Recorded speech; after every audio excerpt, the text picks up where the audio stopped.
En esta oportunidad vamos a trabajar con un ejercicio de tablas de frecuencia para datos agrupados en intervalos. Dada la siguiente tabla con las edades de 40 personas, vamos a construir la tabla de frecuencias y representar gráficamente la frecuencia absoluta y acumulada. Tenemos entonces una tabla con 5 filas y 8 columnas que nos da un total de 40 datos. Lo más especial de esta tabla es que tenemos los datos en forma desordenada. Entonces, como primera etapa, tenemos que ordenar los datos, ya sea en forma ascendente o descendente. Aquí lo tenemos ordenado en forma ascendente. ¿Cuál es la ventaja de ordenar los datos en forma ascendente o descendente? Primero podemos observar el número de elementos, en este caso 40. Segundo, podemos observar el máximo valor de la muestra, 42, y podemos observar el mínimo, que es 4. Estos datos nos permiten hacer los siguientes cálculos de parámetros. Sabemos entonces que el tamaño de la muestra es 40, el máximo es 42 y el mínimo es 4. Para el cálculo de rango, tenemos que el rango es igual a la diferencia entre el máximo y el mínimo. En este caso 42 menos 4, 38. Para el cálculo del número de categorías o intervalos, es decir, para saber cuántos intervalos vamos a tener, vamos a utilizar entonces la siguiente fórmula. K, que es el número de categorías, es igual a 1 más 3,3 por el logaritmo de n. Sustituyendo el valor de n, que es el tamaño de la muestra, resolvemos y el resultado es 6,29. Redondeamos 7.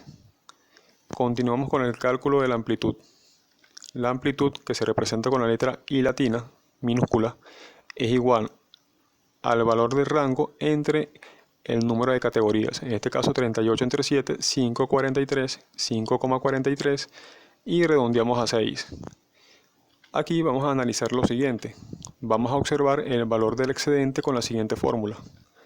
El excedente no es más que el producto de la amplitud por el número de categorías menos el valor de rango. En este caso, sustituyendo, tenemos 6 por 7 menos 38. Resultado, 42 menos 38. Nuestro excedente va a ser 4. Ahora vamos a tomar el valor del excedente y lo dividimos entre 2. El resultado en este caso sería 2.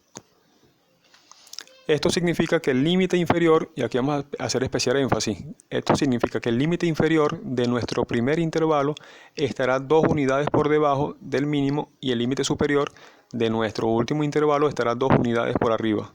Allí están justificadas las 4 unidades de excedente que conseguimos. En caso de que el excedente fuese un número impar, podemos escoger que la mitad más 1 esté por debajo o esté por encima.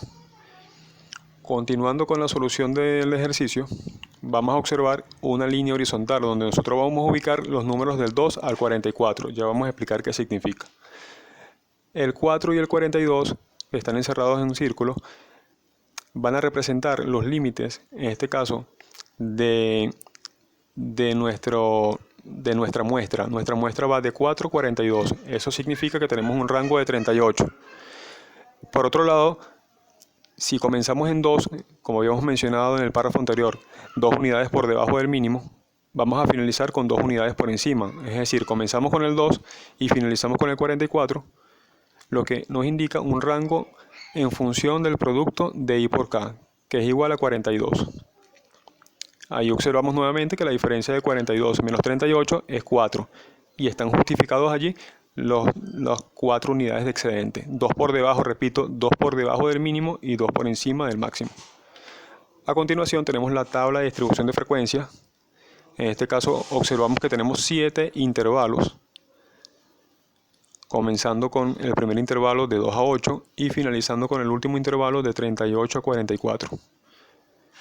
Están ubicados también las frecuencias absolutas, la frecuencia acumulada, la frecuencia relativa, porcentaje de la frecuencia absoluta y el porcentaje de la frecuencia acumulada. Su representación gráfica, en el caso de la frecuencia absoluta, sobre el eje X vamos a colocar todos nuestros intervalos. En este caso son 7. Si observamos bien, el intervalo que posee más frecuencia absoluta es el primer intervalo, de 2 a 8. Es decir, es donde acumulamos la mayor cantidad de datos. Y por último, la gráfica de la frecuencia acumulada. Vamos a observar igualmente sobre el eje X voy a colocar los intervalos y sobre el eje Y los datos de mi frecuencia acumulada. Vamos a observar que comenzando con una acumulación de 12 datos en mi primer intervalo, vamos añadiendo los demás valores en la frecuencia absoluta. En este caso, cuando llegamos al intervalo de 8 a 14, ya tenemos 18 elementos. Cuando llegamos al intervalo, por ejemplo, de 26 a 32, ya tenemos 34 elementos acumulados. Y para finalizar, en el último intervalo de 38 a 44, hemos acumulado un total de 40 elementos, que tiene que coincidir exactamente con el valor, el tamaño de la muestra, con el tamaño de la muestra. Bueno, ya con esto hemos finalizado este pequeño ejercicio. Importante es observar nuevamente cómo es el cálculo del número de categorías, cómo es el cálculo de la amplitud y cómo se aplica para la construcción de la tabla de frecuencia. En esta oportunidad vamos a trabajar con un ejercicio de tabla